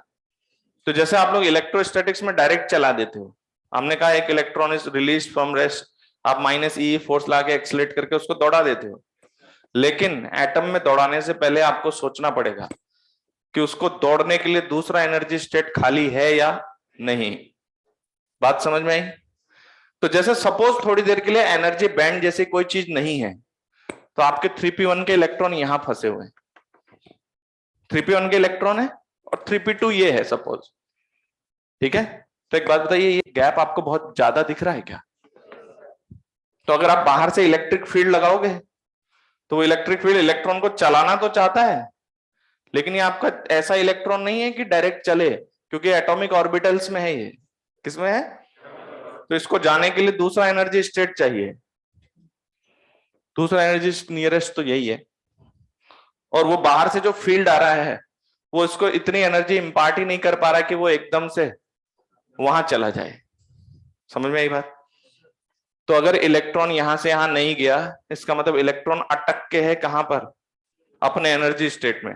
चाहे से उस पर फोर्स लग रहा है लेकिन वो अटक के है अपने एनर्जी स्टेट में। लेकिन देखना, अगर एनर्जी बैंड जैसी कोई चीज होती है तो उससे क्या फर्क पड़ेगा? मुझे ये बताइए, अभी हम ये बात करते हैं कि सपोज किसी तरह से ये बैंड पूरा खाली है ना, ठीक है, किसी तरह से अभी आप मान लो कि मैं इस इलेक्ट्रॉन को यहां ले आया, तो इस इलेक्ट्रॉन का एग्जिस्टेंस यहां करा दिया मैंने, इसके ऊपर वाले बैंड में जहां वो खाली है। बताइए, इस बैंड में एक इलेक्ट्रॉन आपके पास एग्जिस्ट कर रहा है। अब इस मटेरियल पे आप इस तरह से इलेक्ट्रिक फील्ड लगाइए, तो इलेक्ट्रॉन को चलने के लिए क्या चाहिए? एनर्जी स्टेट चाहिए। ये बहुत सारे एनर्जी स्टेट्स का कॉम्बिनेशन है क्या? और एक के बाद दूसरा एनर्जी स्टेट कितनी एनर्जी गैप पर है? कितने एनर्जी गैप पर है? नेग्लिजिबल। तो अगर किसी तरह से मैं इस इलेक्ट्रॉन को ऊपर वाले एनर्जी स्टेट में ला पाया तो क्या होगा? अगर वो नीचे अटका हुआ है तब तक कोई दिक्कत नहीं है, लेकिन अगर वो यहां से ऊपर चला गया तो क्या आपको लगता है कि पहले यहां से यहां जंप मारना होता था, फिर यहां से यहां किसी एनर्जी स्टेट में जंप मारना था, और बहुत हाई एनर्जी पर वो जंपिंग होगी? इतना आसान काम नहीं है। लेकिन अगर इलेक्ट्रॉन इस आखिरी एनर्जी स्टेट से किसी तरह से इस इलेक्ट्रॉन इस एनर्जी स्टेट में जंप करा दो, तो पहली बात तो ये एनर्जी गैपिंग बहुत कम हो गई, तो यहां से यहां तक जाना भी एक आसान काम हो गया, ठीक है, ये बहुत कम हो गया। और अभी तो मैं सिर्फ ये कह रहा हूं कि अगर किसी तरह से मैं इसको यहां ला पाया तो क्या होगा? नहीं, यहां ले आया, उसके बाद अब आप इलेक्ट्रिक फील्ड लगाइए, तो इलेक्ट्रॉन के पास दूसरा एनर्जी स्टेट खाली पड़ा है क्या? इसका मतलब क्या हुआ? आप इलेक्ट्रिक फील्ड से उसको एनर्जी देना चाह रहे हो। तो अभी वो किस एनर्जी को रिसीव करता था, इसको या डायरेक्ट फिर इसको? तो इस गैप को फिल करोगे तो यहां पहुंचेगा, इस गैप को फिल करोगे तो ऊपर पहुंचेगा, क्योंकि इलेक्ट्रॉन किसी एटम के चारों तरफ किस पर चलता है? Only in energy states. तो अगर मैं इस इलेक्ट्रॉन को यहां लाने में कामयाब हो जाऊं तो क्या आपको लगता है यहां पास पास में बहुत सारे एनर्जी स्टेट हैं, और ये अपने नहीं है, दूसरे दूसरे के हैं। अभी ये किसी एक पर है, लेकिन उसके पास में जो दूसरा एनर्जी स्टेट है वो किसी दूसरे एटम का है, फिर जो तीसरा एनर्जी स्टेट है वो किसी तीसरे एटम का है, लेकिन उन सबका एनर्जी गैप बहुत पास पास है। तो क्या आपको ये बात समझ आती है कि अगर इस इलेक्ट्रॉन को मैं इस ऊपर वाले बैंड में ले आऊं किसी तरह से जो पूरी तरह से खाली है, तो वहां पर मेरे पास large number of energy states खाली पड़े हुए हैं, है ना? और उनमें एक अच्छाई क्या है कि उनका एनर्जी गैप ऑलमोस्ट, आप लगाओ इलेक्ट्रिक फील्ड, थोड़ी सी एनर्जी देना चाह रहे हो, तुरंत इलेक्ट्रॉन रेस्पॉन्ड करेगा, और वो एक एनर्जी स्टेट से उठ के फिर दूसरे से उठ के तीसरे चौथे पांचवें ऐसे चलता रहेगा। तो ये इलेक्ट्रॉन जिसको मैं ऊपर वाले एनर्जी स्टेट में लेकर आ गया हूं, इसी को फ्री इलेक्ट्रॉन कहा जाता है, इसी को फ्री इलेक्ट्रॉन कहते हैं। अभी मैं आपसे पूछता व्हाट इज फ्री इलेक्ट्रॉन, तो आप लोग क्या कहते हैं पता है? सर जो लूजली बाउंड होता है, टाइटली बाउंड होता है, ऐसे बताओगे आप लोग मेरे को, है ना? कुछ लोग तो ये कह देंगे सर आराम से घूम सकता है, जो सही बात है, आराम से घूम सकता है। यहां पर आप एक चीज नोटिस कर रहे हो, वो इलेक्ट्रॉन किसी के एनर्जी स्टेट में था, थोड़ी सी एनर्जी लेकर किसी दूसरे के में चला गया, दूसरे से लेके तीसरे के में चला गया, आराम से मूवमेंट शो कर रहा है। और मूवमेंट शो करने के पीछे पर्पस क्या है उसका? उसको पास में एनर्जी स्टेट चाहिए। अगर आपने एनर्जी स्टेट नहीं दी तो वो जंप नहीं मारेगा यहां से वहां, वो हवा में नहीं रह सकता, क्योंकि एटम्स के चारों तरफ इलेक्ट्रॉन का एग्जिस्टेंस हमेशा किस पर होता है? एक एनर्जी स्टेट पर होता है। तो ये थ्योरी क्या कहती है कि एनर्जी स्टेट कन्वर्ट हो जाते हैं एनर्जी बैंड में। और अगर जो वैलेंस बैंड के ऊपर वाला बैंड है ना, वो खाली वाला बैंड जो जस्ट ऊपर वाला, उस बैंड का नाम होता है कंडक्शन बैंड। क्या नाम होता है इसका? क्या नाम है इसका? क्या नाम है? कंडक्शन बैंड में अगर किसी तरह से इलेक्ट्रॉन आ गया तो उसी इलेक्ट्रॉन को फ्री इलेक्ट्रॉन कहते हैं। उसी को क्या कहते हैं? Free electrons. क्योंकि ऐसा लगता है कि वो इलेक्ट्रॉन लूजली बाउंड है, क्योंकि वो एक एटम से दूसरे एटम में आसानी से जा रहा है। क्यों जा रहा है? क्योंकि उसको तो चलना है एनर्जी स्टेट पे, तो वो किसी एनर्जी स्टेट पे और हल्की सी एनर्जी ली उसने, तो ये कंफर्म है कि एनर्जी मिली है, तो इलेक्ट्रॉन अपना एनर्जी स्टेट बदलेगा, तो उसके पास दूसरे का एनर्जी स्टेट अवेलेबल है उसी एटम का। समझ गए? बिना किसी गैप को, अगर बहुत नेग्लिजिबल गैप पर दूसरा एनर्जी स्टेट खाली पड़ा है, वो उस पर कूद जाता है, फिर वहां से किसी तीसरे पे, फिर किसी चौथे पे, फिर पांचवें पे, ऐसे जंप करता रहता है। तो एक बार आप इलेक्ट्रॉन को इस बैंड में ले आइए, वो मटेरियल आपको इलेक्ट्रिसिटी फ्लो कराएगा, वो मटेरियल इलेक्ट्रिसिटी फ्लो करवाएगा। बात मेरी समझ में आई है नहीं? तो एनर्जी, एक मिनट रुक जाओ, पहले मेरे को खत्म करने दो। अगर हमने एनर्जी बैंड बनाया है नहीं होता, तो क्या आपको लगता है इसके बाद सीधा ये है? इसके बाद सीधा? तो जब किसी ने पहले सोचा होगा ना, तो उन्होंने देखा होगा कि यार इतना गैप है और हम बहुत हल्का सा 1 वोल्ट की बैटरी लगा रहे हैं, तो इलेक्ट्रॉन आराम से इधर से उधर मूव कर रहा है। ये कारण क्या है? जबकि ये गैप तो बहुत ज्यादा है, तो इलेक्ट्रॉन चला कैसे? तो जब ऐसे सोचते सोचते उन्होंने फिर क्या थ्योरी डेवलप की कि एनर्जी नहीं, जब एटम्स पास पास आते हैं तो पर्टिकुलर एनर्जी स्टेट ही किस में बदल जाता है? एनर्जी बैंड में बदल जाता है। और उस एनर्जी बैंड में हमारे पास large number of atomic energy states हैं और बहुत क्लोजली स्पेस्ड हैं। तो एक एक करके इलेक्ट्रॉन एक से दूसरे में, दूसरे से तीसरे में, तीसरे से चौथे में जंप मारता रहता है। बात समझ में आई? तो अब अगर इलेक्ट्रॉन यहां आ गया तो वो क्यों इतना तेजी से रेस्पॉन्ड कर रहा है? कुछ क्योंकि उसको यहां से यहां जंप मारना ही नहीं है। वो यहां आने के बाद अपने ही स्टेट में पड़ा हुआ है, लेकिन वो इजीली एक स्टेट से, तो हम लोग इसको लूजली बाउंड क्यों कहते हैं? क्योंकि एक एनर्जी स्टेट से दूसरे एनर्जी स्टेट में आराम से चला जाता है, अपने वाले एटम को छोड़कर दूसरे एटम के एनर्जी स्टेट पर चला जाता है। तो इसलिए हम कहते हैं कि ये पहले एटम से लूजली बाउंड का मतलब ये मत समझना कि कोई अट्रैक्शन है। आप क्या समझेंगे कि वो आराम से अपने एनर्जी स्टेट को छोड़ के दूसरे के एनर्जी स्टेट में जंप कर जाता है। और अब ऐसे इसके पास एनर्जी बहुत सारी खाली पड़ी हुई है, तो आप इस मटेरियल पे बाहर से इलेक्ट्रिक फील्ड लगाइए, कोई ईएमएफ सोर्स जो अंदर एक पोटेंशियल डिफरेंस डेवलप करे, उसके करस्पॉन्डिंग इलेक्ट्रॉन ड्रिफ्ट करना शुरू कर देंगे और इलेक्ट्रॉन एक एनर्जी स्टेट से दूसरे एनर्जी स्टेट में अब तेजी से चल रहा है। तो अगर आपने इलेक्ट्रॉन ऊपर वाले बैंड में एग्जिस्ट करवा दिए, तो फिर ये मटेरियल कैसा मटेरियल है? जिसमें से इलेक्ट्रिसिटी पास की जा सकती है। तो अगर हम इलेक्ट्रिकल कंडक्टिविटी के हिसाब से बात करें कि इस मटेरियल से करंट पास करेगा या नहीं, तो हमें इस गैप पर सोचना होता है। ये गैप जो आप देख रहे हो कि जैसे इससे इसमें कुछ गैपिंग दिखाई दे रही है आपको, तो मान लीजिए कोई मटेरियल तैयार हो गया और इन दोनों का गैप, तो मैं आपको बताता हूं कंडक्टर्स में क्या होता है। कंडक्टर्स में ये गैप होता ही नहीं है, और ये ऊपर वाला जो कंडक्शन बैंड है वो वैलेंस बैंड पर ही क्या कर जाता है? मतलब ये ऐसे ऊपर उठता है और ये ऐसे नीचे आकर जो एनर्जी स्टेट बनती है, तो नीचे वैलेंस बैंड में कौन ओवरलैप है? इलेक्ट्रॉन को कंडक्शन बैंड में जाने के लिए कोई एनर्जी चाहिए ही नहीं, इवन एट 0 केल्विन। 0 केल्विन को हम क्यों ले आते हैं?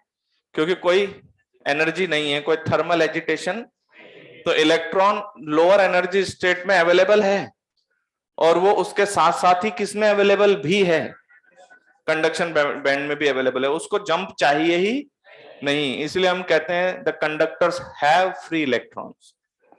कंडक्टर पढ़ा होगा इलेक्ट्रोस्टैटिक्स में, तो कंडक्टर्स में क्या होते हैं, फ्री इलेक्ट्रॉन्स होते हैं। और वो फ्री इलेक्ट्रॉन्स कहने का पर्पस क्या है, क्योंकि वो बिना किसी जंपिंग के ही कहां पर अवेलेबल हैं, कंडक्शन बैंड में बिना किसी जंप के अवेलेबल है। तो इवन एट 0 केल्विन आप उस मटेरियल में कोई पोटेंशियल डिफरेंस लगाइए तो इलेक्ट्रॉन्स आपको मूव होते हुए दिखाई देंगे। तो जो लैंग्वेज है ना कि कंडक्टर हैव फ्री इलेक्ट्रॉन्स, क्योंकि इलेक्ट्रॉन्स तो एक्चुअली वैलेंस बैंड में थे, लेकिन वो वैलेंस बैंड में होते हुए कहां एग्जिस्ट कर रहे हैं, क्योंकि आपका कंडक्शन बैंड और वैलेंस बैंड एक दूसरे पे ओवरलैप कर गया, तो कोई जंप चाहिए ही नहीं। अगर मान लीजिए ये जंप, ये गैप अगर लार्ज हो, सपोज ये भी बैंड बना और ये भी बैंड बना, लेकिन ये गैप स्टिल लार्ज है। लार्ज कहने के पीछे पर्पस मेरा ये है कि टेम्परेचर के साथ आप वेरिएशन कर रहे हैं, लेकिन इलेक्ट्रॉन थर्मल एनर्जी रिसीव करके इतनी एनर्जी नहीं पा रहा है कि उसका एनर्जी स्टेट इसको वो ऑक्यूपाई कर सके। तो इलेक्ट्रॉन की थर्मल एनर्जी बढ़ रही है, लेकिन वो ऊपर वाले बैंड के एनर्जी स्टेट पर अवेलेबिलिटी शो नहीं कर रहा है, क्योंकि थर्मल एजिटेशन में इतनी कैपेबिलिटी नहीं है कि वो कहां पर ले जा सके। तो जिनके लिए ये गैप लार्ज होगा, ये गैप लार्ज होगा, उस गैप में इलेक्ट्रॉन को इजीली आप कहां नहीं भेज सकते, कंडक्शन बैंड में नहीं भेज सकते। तो ऐसे मटेरियल्स टेम्परेचर के साथ भी अपने इलेक्ट्रॉन्स की अवेलेबिलिटी कहां शो नहीं करते हैं, कंडक्शन बैंड में शो नहीं करते हैं। तो ऐसे मटेरियल्स को इंसुलेटर कहा जाता है। क्या कहा जाता है, इंसुलेटर कहा जाता है। बात समझ में आई बात। लेकिन अभी मैंने चैप्टर के स्टार्टिंग में कहा था कि किसी तरह से हम इंसुलेटर में से भी करंट पास कर सकते हैं, जिसको डाइलेक्ट्रिक ब्रेकडाउन कहा जाता है। तो मैंने किस बिहाफ पे कहा था कि अगर ये गैप लार्ज हो, लेकिन आपने भी कसम खा ली है चाहे कुछ भी हो जाए इलेक्ट्रॉन को कहां लाना है, तो आप उस मटेरियल में इलेक्ट्रिक फील्ड बढ़ाते जा रहे हैं, बढ़ाते जा रहे हैं, बढ़ाते जा रहे हैं, तो वो पहले तो इंसुलेटर जैसा बिहेव कर रहा है कि इलेक्ट्रॉन नहीं जा रहा है क्योंकि वो गैप फिल नहीं हो पा रहा, लेकिन बहुत high magnitude of electric field पे इलेक्ट्रॉन जंप मार गए कहां, कंडक्शन बैंड में।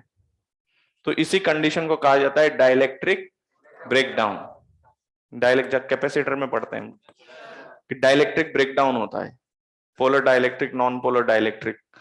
तो यहां पर इस गैप को अगर आपने इलेक्ट्रिक फील्ड के हेल्प से, हालांकि बहुत high magnitude of electric field है, इतना आसान काम, इसीलिए तो हम लोग इंसुलेटर में क्या बोलते हैं कि कोई करंट पास।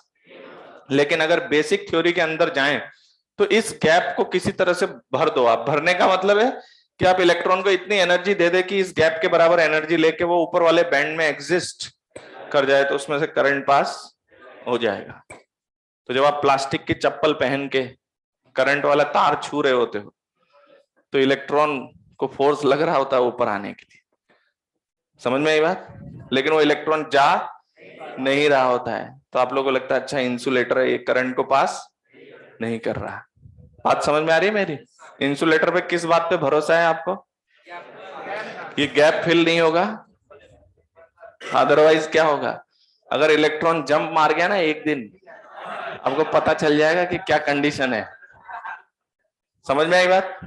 तो इलेक्ट्रॉन्स अगर कंडक्शन बैंड में अवेलेबल नहीं हो पाए, जैसा कि इंसुलेटर्स में एक नॉर्मल कंडीशन पे वो गैप इजीली नहीं भर पाता है, तो इलेक्ट्रॉन कहां अवेलेबल नहीं होते, तो वो इलेक्ट्रिसिटी पास। अब हमारे पास जो सेमीकंडक्टर्स होते हैं, धीरे धीरे आपको आइडिया लग गया होगा कि वो टेम्परेचर के साथ क्यों इलेक्ट्रिसिटी पास कर रहे हैं। क्योंकि मैं आपको बता दूं कि सिलिकॉन जो है उसका ये जो एनर्जी गैप है ना, ये एनर्जी गैप लगभग 1.12 इलेक्ट्रॉन वोल्ट होता है। जर्मेनियम में लगभग 0.75, लगभग बोल रहा हूं, है ना। कोई मेरे को ये मत दिखाना कि सर एक बुक में 0.8 लिखा था, ठीक है, लगभग इस ऑर्डर का और इस ऑर्डर का। अब पता है, सुनो अभी लिखो मत, मैं सब लिखवा दूंगा लाइन से, लिखना क्या क्या है समझना है मेन तो, कि चल कैसे रहा है। अब देखिए बात मत करो, यहां पर सिलिकॉन में कितना है 1.12 इलेक्ट्रॉन वोल्ट, जर्मेनियम में कितना है 0.75। तो ये जो आप गैप देख रहे हो, ये गैप मॉडरेट लेवल का है।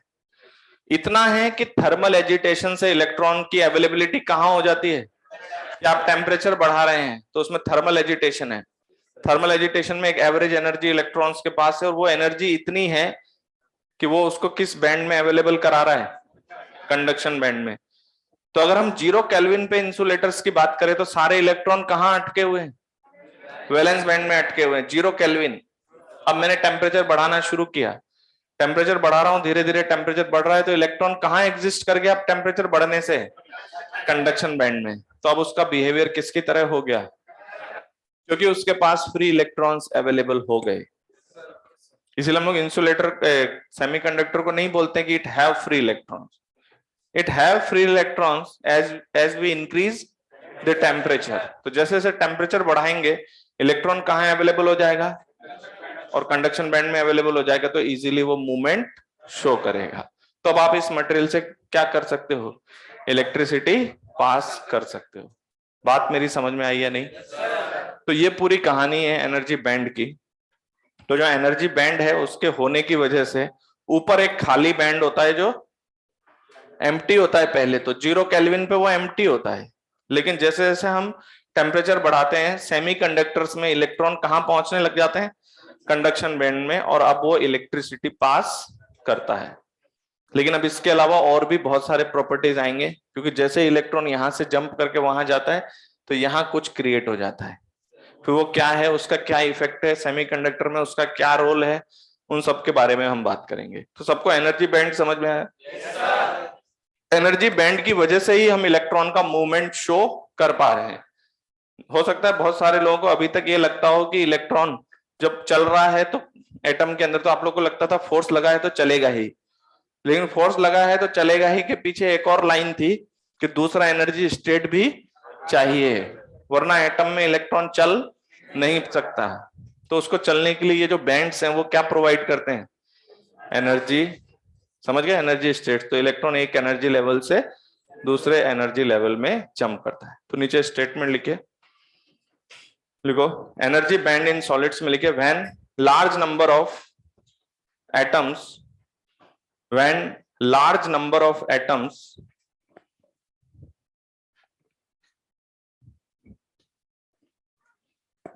when large number of atoms comes closer, bracket में एक डेटा लिखना, 10 पावर 23 एटम्स पर सेंटीमीटर क्यूब। ऐसे आपको बता रहा हूं ताकि आपको पता रहे कि कितने एटम्स पास आए हैं। When large number of atoms comes closer, then a particular energy state, then a particular energy state converts into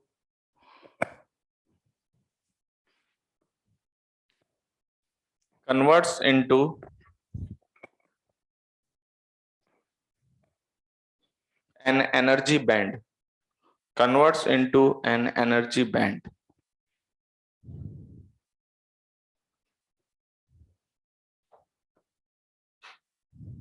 ठीक है, फुल स्टॉप लगा के लिखो, an energy band is the large number of an energy band is the large number of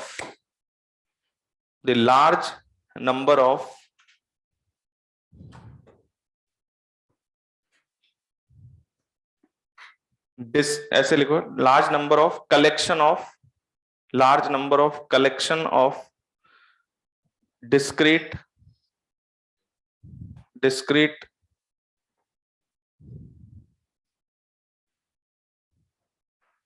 and closely spaced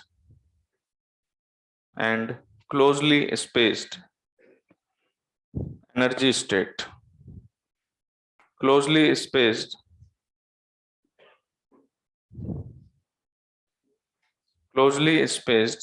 energy states. याद रखना, it is discrete. कई बार हम लोग पूछ लेते हैं आपसे क्वेश्चन में, डिस्क्रीट है कि कंटिन्यूअस है ना? कॉमा लगा के लिखो,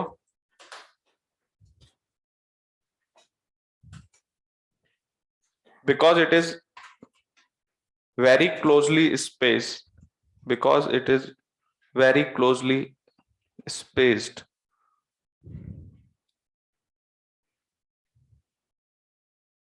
so it behaves like a band. So it behaves like a band of energy. मैंने यहाँ कंटिन्यूस नहीं लिखा है, हालांकि कंटिन्यूस बोल देते हैं हम लोग. It behaves like a continuous energy band, लेकिन मैंने कंटिन्यूस नहीं लिखा है ताकि आपको ध्यान रहे कि कंटिन्यूस नहीं है. कैसा है? डिस्क्रीट है. लगभग उसका बिहेवियर इसकी तरह हो रहा है. तो यहां पर एक एनर्जी बैंड बना देते हैं हम. तो ये सेपरेशन बिटवीन द एटम्स,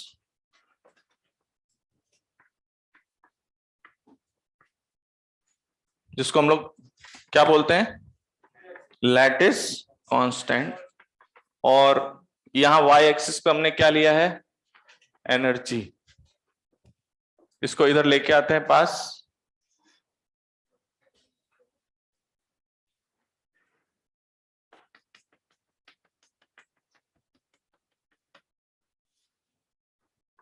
ये क्या है?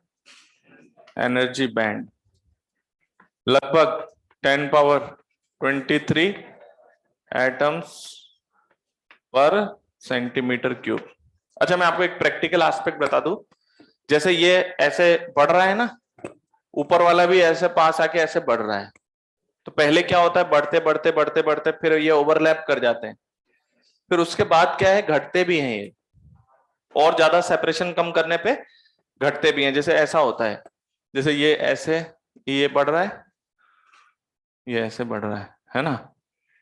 तो ये ऊपर वाला भी ऐसे किसी सेपरेशन पर आके ये ओवरलैप कर गए. फिर ओवरलैपिंग के बाद फिर ऐसे भी होगा. समझ रहे हो? इस तरह से. तो अब आपका कौन सा मटेरियल किस रीजन में लाई करता है उससे आता है. जैसे अगर हम बात करें, कंडक्टर्स कहाँ लाई करते हैं? ये ओवरलैपिंग वाले सेपरेशन पे. इस सेपरेशन पे कौन लाई करते हैं? जहां आपको क्या दिखाई दे रहा है कि इसमें एनर्जी गैप क्या है? ऑलमोस्ट है ही नहीं, क्योंकि वो एक दूसरे पे ओवरलैप कर गए. सेमीकंडक्टर्स कुछ हमारे यहां पर होते हैं, जिनमें अगर आप देखा जाए कि गैप तो ये कम दिख रहा है, गैप तो ये कुछ कम दिख रहा है.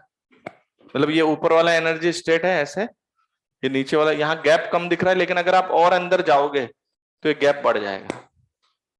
तो और अंदर जाएंगे तो हम इंसुलेटर्स की तरफ जाएंगे. तो उनका सेपरेशन क्या बना हुआ है उस लैटिस में, उसके बिहाफ पर यहाँ पर कौन एग्जिस्ट करते हैं? सेमीकंडक्टर्स. तो ये पहले क्या होता है? ये बढ़ रहा होता है, ओवरलैपिंग होती है, फिर घट रहा होता है, फिर गैपिंग बढ़ रही होती है.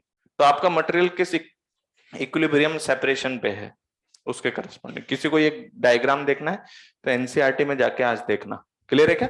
उन्होंने एक डायग्राम दिया हुआ है किस तरह से बनता है. क्लियर है क्या? तो पहले गैप कम होते होते क्या हो जाएगा? तो ओवरलैपिंग रीजन में कौन से मटेरियल्स लाई करते हैं? कंडक्टर्स. इधर कहीं पे कौन लाई करते हैं? सेमीकंडक्टर्स, जिनका गैप बहुत कम है. लेकिन सेपरेशन और कम करें तो गैप बढ़ जाएगा. समझ में आई बात? नीचे लिखे.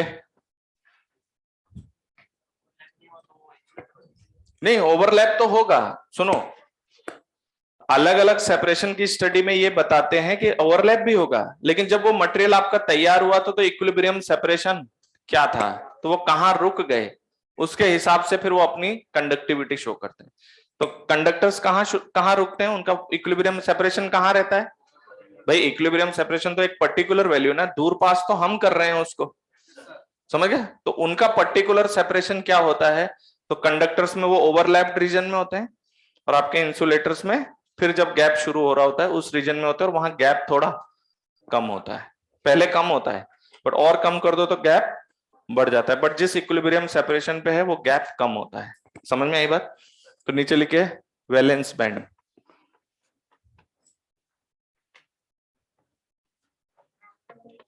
क्या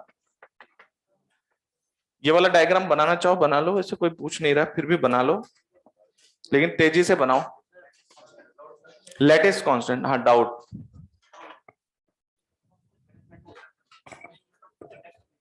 हम्म. वो उसके ऊपर चॉइस है, जा सकता है, अंदर भी जा सकता है, बिल्कुल एनर्जी पे डिपेंड करेगा कि किस एनर्जी स्टेट पर है, तो उससे उसकी अवेलेबिलिटी ऊपर भी रह सकती है, नीचे भी रह सकती है, जा भी सकता है, बिल्कुल बिल्कुल।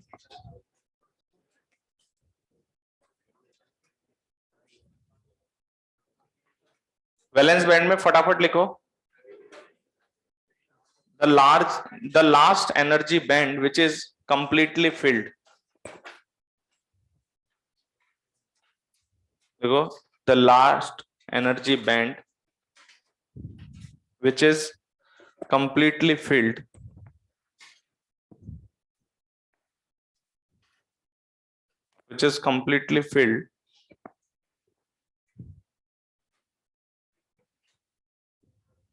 is called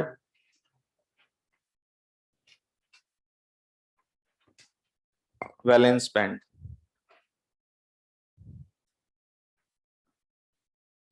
ठीक है, जो लास्ट बैंड पूरी तरह से भरा होता है उसको वैलेंस बैंड कहते हैं। ब्रैकेट में लिख लो, these electrons participates in bonding, these electrons participates in bonding।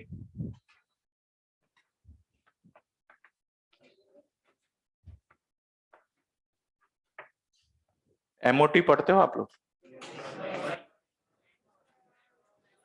तो वो क्या होता है, चार में, तीन चार में टूट के दिखाते हैं, ये हमने बहुत सारे तोड़ दिए, समझ गए क्या? बॉन्डिंग, एंटी बॉन्डिंग, ये कंडक्शन बैंड। हेडिंग डालिए कंडक्शन बैंड, फटाफट लिखो, क्योंकि ये थ्योरी में बस चैप्टर की शुरुआत है, इसलिए दो चार पॉइंट्स आपको लिखा रहा हूं, वरना तो पूरा पीएन जंक्शन तक कुछ लिखने की जरूरत नहीं है, पूरा बोल दूंगा, वो याद रख लो as it is. Conduction band, आगे लिखे, देखो, a band just above the, a band just above the conduction band, हाँ, just above the valence band is called conduction band, is called conduction band, and the electrons of conduction band and the electrons of conduction band and the electrons of conduction band are called free electrons, electrons of conduction band are called free electrons। ठीक है, अब देखिए ये जो structure आप देख रहे हो ये अलग अलग सेपरेशन पे है, लेकिन जैसे किसी पर्टिकुलर मटेरियल में वो पर्टिकुलर सेपरेशन होगा, जैसे मान लो यहां पर है, तो यहां पर लोअर से लेके अपर तक सारी एनर्जी स्टेट होगी। तो अब हम लोग किसी मटेरियल में ऐसे शो करेंगे कि जैसे मेरे पास ये और ये, आपने देखा होगा इस तरह से रिप्रेजेंट करते हैं, ये कौन सा बैंड है, ये बता रहा है कि उस सेपरेशन पे यहां से लेके यहां तक जितनी एनर्जी है वो सब वैलेंस बैंड से रिलेटेड है, और इसी सेपरेशन पर यहां से लेके यहां तक जो एनर्जी है वो कंडक्शन बैंड से रिलेटेड है। तो ये जो गैप आप देख रहे हैं इसको बोलते हैं डेल्टा ईजी, इसका symbol and called as forbidden energy gap, forbidden energy gap. तो हेडिंग डालिए forbidden energy gap, denoted by delta EG, forbidden energy gap, heading डालो forbidden energy gap, denoted by delta Eg, and this is what, the minimum energy of conduction band minus maximum energy of valence band। इन दोनों के separation को हम क्या बोलते हैं, forbidden energy gap, forbidden energy gap. ये conduction band की lowest energy और वैलेंस बैंड की हाईएस्ट एनर्जी का जो गैप है उसको हम क्या बोल रहे हैं, फॉरबिडन एनर्जी गैप। लेकिन इसकी डेफिनेशन क्या है देखो जरा,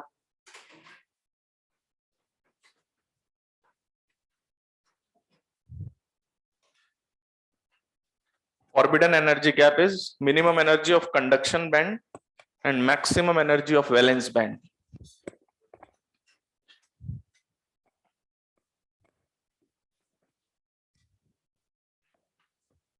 ठीक है, लेकिन इसकी डेफिनेशन लिखो, it is the minimum energy required, it is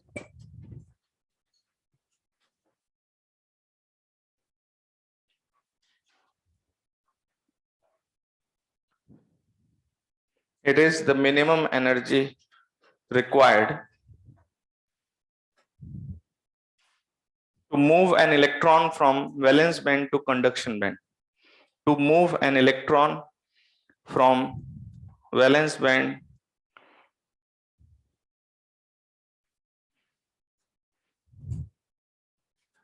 it is the minimum energy required to move an electron from valence band to conduction band. ठीक है, अच्छा जो इसकी डेफिनेशन है इसको भी थोड़ा ध्यान रखना, क्योंकि अगर इससे देखोगे ना तो आप लोग कंडक्टर्स का एनर्जी जो फॉरबिडन गैप है उसको नेगेटिव बोलने लग जाओगे, जबकि होता क्या है, क्योंकि एक्चुअली ये जो फॉरबिडन गैप है ये डिफाइन है इस गैप के हिसाब से कि कितनी एनर्जी चाहिए जंप लगाने के लिए। तो अगर इंसुलेटर और सेमीकंडक्टर में बात करें तो इनमें गैपिंग होती है, लेकिन कंडक्टर्स में गैपिंग नहीं होती है, तो कोई वहां इस वैल्यू को नेगेटिव नहीं बोलना है। Delta Eg for conductors is 0, क्योंकि कोई जंप रिक्वायर्ड नहीं है। इलेक्ट्रॉन इटसेल्फ कहां अवेलेबल है, कंडक्शन बैंड में। तो अगर हम कंडक्टर्स की बात करें, कंडक्टर्स है ना, इसमें ये आपका कंडक्शन बैंड और ये आपका वैलेंस बैंड। तो valence band and conduction band overlaps, ठीक है, valence band and conduction band overlaps, और हम बोलेंगे डेल्टा Eg 0, क्योंकि कोई जंप रिक्वायर्ड, कोई नेगेटिव मत कर देना कि सर कंडक्शन बैंड की मिनिमम वैल्यू नीचे है और वैलेंस बैंड की मैक्सिमम वैल्यू ऊपर है। तो मुझे बताइए यहां इलेक्ट्रॉन यहां तक भरा हुआ है क्या, तो वैलेंस बैंड में होता हुआ डायरेक्ट कहां अवेलेबल है, कंडक्शन बैंड में। तो हम बोलते हैं E1 at 0 kelvin, E1 at 0 kelvin the electrons are available in conduction band, so conductors have free electrons.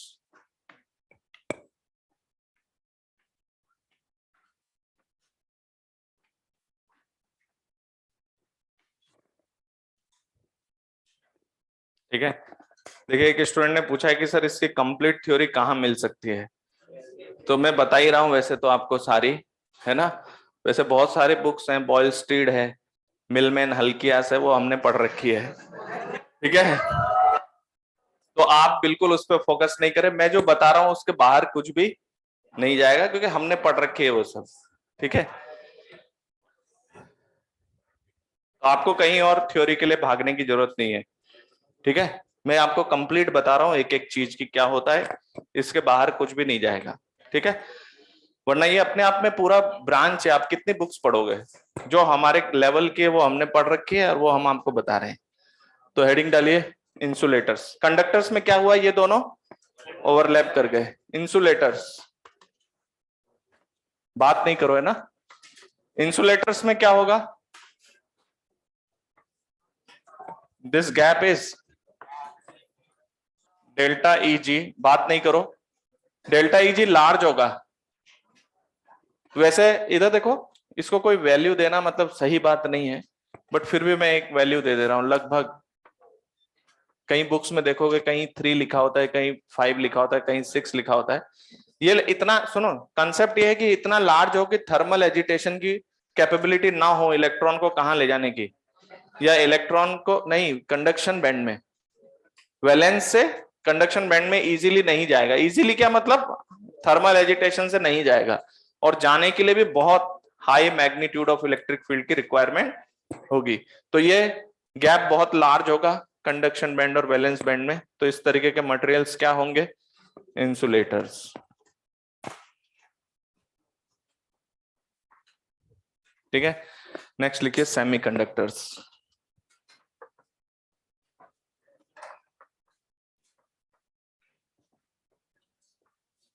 ये आपका valence band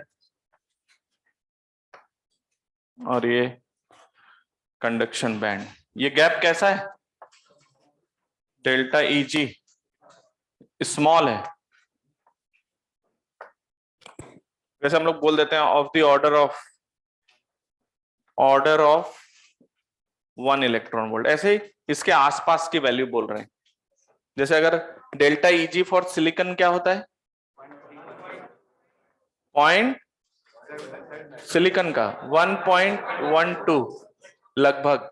delta Eg for germanium 0.75 electron volt. On an average बात कर रहे हैं, अलग अलग बुक्स में अलग अलग दिया हो सकता है। ये स्मॉल है, कहीं आपको लिखा हुआ मिलेगा लेस देन 3 इलेक्ट्रॉन वोल्ट। इस तरह से इनको इस तरह से समझें कि इंसुलेटर्स में लार्ज होता है और सेमीकंडक्टर्स में कम होता है, ताकि वो गैप थर्मल एजिटेशन से फिल हो जाता है। इलेक्ट्रॉन जैसे सिस्टम का टेम्परेचर बढ़ाते हो, इलेक्ट्रॉन इजीली कहाँ अवेलेबल हो जाता है? कंडक्शन बैंड में। ठीक है, तो सिलिकॉन का अगर हम बात करें, सिलिकॉन में इसका एटॉमिक नंबर 14 होता है, तो लास्ट इलेक्ट्रॉन किस में जाएगा? 1s2 2s2 p6 3s2 p2 p2 में जा रहा है।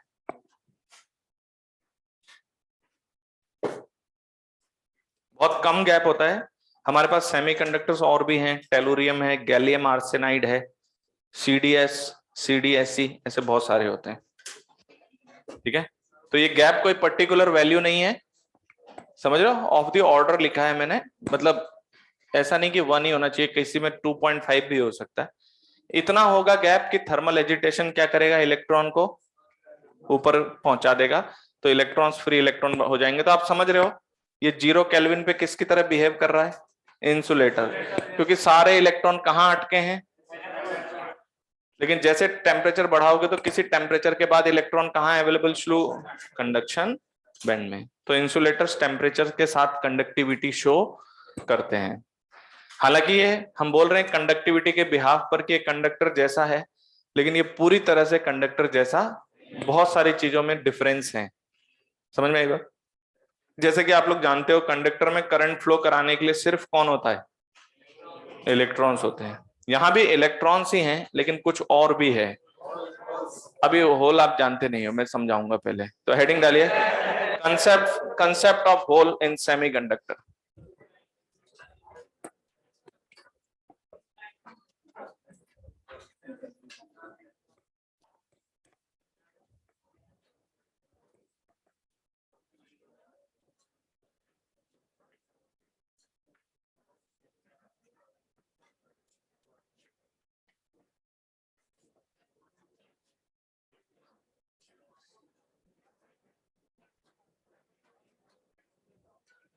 Concept of hole in semiconductor, बात नहीं करो।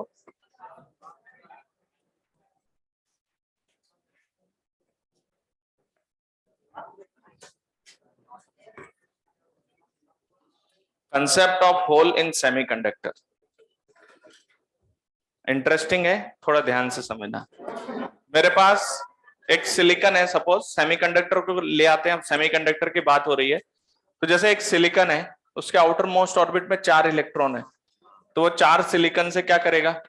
बॉन्ड बनाएगा। ठीक है, बॉन्ड बनाने का मतलब अभी ये इलेक्ट्रॉन्स बॉन्डिंग में है। बॉन्डिंग मींस कौन सा बैंड? Valence band. तो ये जो सिलिकॉन है, ये हर तरीके के सेमीकंडक्टर के लिए बात चल रही है, एग्जांपल में सिलिकॉन को उठा लिया। तो एक सिलिकॉन दूसरे सिलिकॉन से क्या करेगा? बॉन्ड बनाएगा। तो पहली बात तो ये जो दिखा रहे हैं हम, वो एक बॉन्ड के 2 इलेक्ट्रॉन्स दिखा रहे हैं। एक इलेक्ट्रॉन यहाँ है, एक इलेक्ट्रॉन यहाँ। तो इस तरह से सिलिकॉन जो है कोवेलेंट बॉन्ड बनाकर है। बात नहीं करो, देखो आप कोई भी पेपर उठा के देख लें, सेमीकंडक्टर का क्वेश्चन वहां अवेलेबल है, इसलिए स्कोरिंग है। याद मैं आपको क्लास में करवा दूंगा एक एक बातें, लेकिन आप समझ के तो चलो। चलिए, ये सिलिकॉन अपना बॉन्ड बनाकर है, ठीक है। तो कंसेप्ट ऑफ होल क्या है? तो सबसे पहली चीज देखो, जब स्टार्टिंग में इस मटेरियल से हम करंट पास करने की बात करेंगे, सपोज इसका मटेरियल ये रहा, ये सिलिकॉन हमने ले लिया, और we have applied an electric field with the help of a EMF source. ठीक है, अब हमने क्या किया, इलेक्ट्रिक फील्ड अप्लाई किया, इसके अंदर कुछ इस तरफ है, तो हमें ये बात तो समझ में आ गई कि बॉन्ड टूट टूट कर इलेक्ट्रॉन कहां चले जाएंगे, कंडक्शन बैंड में। तो सपोज एक बॉन्ड में दो, हमें पता है सपोज क्या, एक बॉन्ड में 2 इलेक्ट्रॉन है, तो एक बॉन्ड टूटा, ठीक है, तो एक इलेक्ट्रॉन तो यहां है, ये बॉन्ड एम्प्टी हो गया और इसका इलेक्ट्रॉन कहां चला गया, याद रखना वो कहीं उड़ के ऊपर नहीं गया है, बस उसका एनर्जी स्ट्रक्चर कहां पर है, वो कि वो बॉन्ड में पार्टिसिपेट अब नहीं कर रहा, तो वो इलेक्ट्रॉन हवा में आ गया। फिर इसी तरह से मान लीजिए ये बॉन्ड टूटा, इसका इलेक्ट्रॉन कहां अवेलेबल हो गया, तो एक इलेक्ट्रॉन तो बॉन्डिंग में ही है, लेकिन दूसरा इलेक्ट्रॉन चला गया कंडक्शन बैंड में। इसका मतलब ये मत समझना कि कहीं फिजिकल लेवल पे जंपिंग नहीं है, ये एनर्जी लेवल पे जंपिंग है। तो इलेक्ट्रॉन का एग्जिस्टेंस है किस बैंड में, कंडक्शन बैंड में। अब सुनो, हमने क्या किया, ऐसे बॉन्ड तोड़ के हमें सिंपली पता चल गया कि भाई करंट कैसे पास करता है, तो इलेक्ट्रॉन्स कहां अवेलेबल हो जाने चाहिए, कंडक्शन बैंड में। अब मैंने क्या किया, इस मटेरियल में इलेक्ट्रिक फील्ड लगाया, और जो हमारा करंट इलेक्ट्रिसिटी चैप्टर है उसके हिसाब से हमने देखा भाई इलेक्ट्रॉन किस वेलोसिटी से ड्रिफ्ट कर रहा है, चल रहा है, उसके करस्पॉन्डिंग कितना उसमें करंट होना चाहिए, जैसे I = NEAVD। तो जो करंट पास कर रहा है उसकी कैलकुलेशन हमने की कि भाई उसमें कितने इलेक्ट्रॉन्स कहां पर अवेलेबल हो रहे हैं, कंडक्शन बैंड में। लेकिन पता चला कि एक्चुअल करंट ज्यादा आ रहा है। क्या आ रहा है, जैसे मैंने ये इलेक्ट्रिक फील्ड लगाया, बताइए इस इलेक्ट्रॉन पे फोर्स किधर लगेगा, इलेक्ट्रिक फील्ड के ऑपोजिट डायरेक्शन में ड्रिफ्ट करेगा। तो मैंने कहा भाई ठीक है, ये इलेक्ट्रॉन ड्रिफ्ट कर रहा है, किसी तरह से हमने पता कर लिया कि भाई इस मटेरियल में कितने फ्री इलेक्ट्रॉन्स होने चाहिए, एक्सपेरिमेंटल है सारी चीजें। तो फ्री इलेक्ट्रॉन्स पता करके करंट के जब कैलकुलेशन कर रहे हैं तो पता चल रहा है कि करंट जो है उतने इलेक्ट्रॉन्स से नहीं है और ज्यादा इलेक्ट्रॉन्स का पार्टिसिपेशन देखने को मिल रहा है। मतलब फॉर एग्जांपल मेरे पास 100 इलेक्ट्रॉन है कंडक्शन बैंड में, और मैंने 100 इलेक्ट्रॉन को ड्रिफ्ट करा के NEAVD करके कैलकुलेशन किया करंट का, पता चला वो करंट ज्यादा है। तो वो ज्यादा है तो पता किया गया कि वो इलेक्ट्रॉन ज्यादा कैसे आ रहा है। तो एक्चुअल हुआ ये कि जो हमारा कंडक्शन बैंड है उसमें इलेक्ट्रॉन के जाने की वजह से वैलेंस बैंड में एक एनर्जी स्टेट खाली है। तो जैसे जितने इलेक्ट्रॉन कहां चले गए, कंडक्शन बैंड में, तो आपके पास वैलेंस बैंड में क्या है, वैकेंसी है। वैकेंसी का मतलब एनर्जी लेवल, याद रखना उस वैकेंसी में कुछ नहीं है, वो एक एनर्जी लेवल है, बस वो खाली पड़ा है, उसमें कोई आ सकता है। तो पता है हुआ क्या, जैसे आपने इलेक्ट्रिक फील्ड लगाया तो इस इलेक्ट्रॉन पे फोर्स लगा, लेकिन एक और बात हुई, इस इलेक्ट्रॉन पे भी फोर्स लगा। ये इलेक्ट्रॉन बॉन्डिंग में है, ये इलेक्ट्रॉन एंटी बॉन्डिंग मतलब कंडक्शन बैंड में है, ठीक है। तो इस इलेक्ट्रॉन पे भी फोर्स लगा, इसको तो हम ले ही रहे हैं कैलकुलेशन में, लेकिन हुआ ये कि ये इलेक्ट्रॉन इस एनर्जी स्टेट पे था, कूद के इस एनर्जी स्टेट पे चला गया जो खाली था। इस पे भी फोर्स ऐसे लगा ना, तो ऐसे लगने की वजह से ये यहाँ एनर्जी स्टेट पे बैठा हुआ था, इसके पास में दूसरा एनर्जी लेवल सिलिकॉन का खाली पड़ा था, जिसका इलेक्ट्रॉन कहां पहुंच गया, कंडक्शन बैंड में। समझ में आई बात। तो इलेक्ट्रॉन आपका कंडक्शन बैंड में था, उसने अपना एक वॉइड क्रिएट कर रखा था। तो जो वैलेंस बैंड का इलेक्ट्रॉन है ना, वो अपने ही बैंड में एक से दूसरे में कूद गया। अभी तुमने पूछा था यही बात। तो इलेक्ट्रॉन कहां पे था, वैलेंस बैंड में, और वो जंप करके वैलेंस बैंड वाले वैकेंसी को फिल कर गया। तो एक बात बताइए, अब कितने इलेक्ट्रॉन्स चल रहे हैं सिंपल वे में, नहीं, 2 तो इनके खाली थे। सपोज मैंने कहा कि 2 इलेक्ट्रॉन टूट के कंडक्शन बैंड में गए, 2 बॉन्ड टूट के, तो 2 वैकेंसी खाली है। तो उन वैकेंसी में बॉन्ड से बॉन्ड में इलेक्ट्रॉन्स की जंपिंग चल रही है, बॉन्ड से बॉन्ड में। तो हमें यह पता चला कि यहां करंट ज्यादा क्यों है। एक्चुअल में वैलेंस बैंड के इलेक्ट्रॉन भी करंट फ्लोइंग में पार्टिसिपेट कर रहे हैं। प्रैक्टिकल बैकग्राउंड और फिजिकल एस्पेक्ट होल जैसी कोई चीज नहीं है अभी तो हम सिंपल बात कर रहे हैं किसकी, कि कंडक्शन बैंड के इलेक्ट्रॉन भी किस में पार्टिसिपेट कर रहे हैं, करंट फ्लोइंग में। साथ के साथ वैलेंस बैंड के इलेक्ट्रॉन भी किस में पार्टिसिपेट कर रहे हैं, करंट फ्लोइंग में। तो पहली बात, जो प्रैक्टिकली करंट ज्यादा आ रहा है वो क्यों आ रहा है? क्योंकि आपके पास वैलेंस बैंड के इलेक्ट्रॉन्स भी पार्टिसिपेट कर रहे हैं। अब ध्यान से सुनना, इसको हम नेक्स्ट क्लास में समझाएंगे कि इलेक्ट्रॉन ज्यादा नंबर में चल रहे हैं, लेकिन दोनों इलेक्ट्रॉन्स की प्रॉपर्टी कुछ अलग है। एक बाउंड इलेक्ट्रॉन है, एक फ्री इलेक्ट्रॉन है। तो हमने क्या किया, जो बाउंड इलेक्ट्रॉन है ना, उसका नामो निशान मिटा दिया और उसका इफेक्टिव सारी प्रॉपर्टी हमने उस वैकेंसी को दी। क्योंकि आप लोग 12th पास स्टूडेंट है तो आपको पता है कि यहाँ होल्स के बारे में बात की जाती है, लेकिन होल्स के पीछे बैकग्राउंड में कौन है? Bound electrons. लेकिन हम क्या करेंगे, बाउंड इलेक्ट्रॉन को छुपा देंगे, पूरी तरह से बात ही नहीं करेंगे उसकी, और उनको हाइड करके और वैकेंसी को इफेक्टिव प्रॉपर्टीज दे देंगे, और फिर कहने लग जाएंगे कि वैकेंसी मूव कर रही, जबकि एक्चुअल में ऐसा कुछ मूव कौन करता है? बाउंड इलेक्ट्रॉन ही करता है। तो नेक्स्ट क्लास में पूरे कॉन्सेप्ट पे बात करेंगे। Okay, thank you for today.